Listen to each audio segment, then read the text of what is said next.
আমাদের এবারে জিততে হবে। হিন্দুদের হোমল্যান্ড, বাঙালি হিন্দুর হোমল্যান্ড পশ্চিমবঙ্গের সনাতনীদের এটাই শেষ নির্বাচন।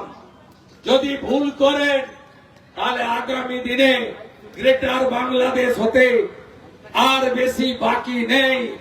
জামাতিরা বাংলা দখল করবে, আবার বেলডাঙ্গা হবে, আবার ধুলিয়ান শামশেরগঞ্জ হবে, আবার সুজাপুরে বিচারপতিদের, মহিলা বিচারপতিদের সারা রাত্রি আটকে রাখা হবে, আবার মহেশতলায় তুলসী মঞ্চকে তুলে ফেলে দেওয়া হবে, আবার হরগোবিন্দ দাস, চন্দন দাস হবে, আবার রামনবমীতে পাথর পড়বে, আবার হনুমান জয়ন্তীতে ধ্বজকে পুড়িয়ে দেবে, আবার দুর্গাপূজায় দুর্গা মূর্তি ভাঙবে, আবার কালী ঠাকুরকে পুলিশের প্রিজন ভ্যানে তুলবে, আবার রামনবমীর আগে ভগবান রামের মূর্তি ভাঙবে, সরস্বতী পুজো স্কুলে কলেজে বন্ধ করবে, গীতা বিতরণে বাধা দেবে, মৃদঙ্গ খঞ্জনি বাধাতে দেবে না।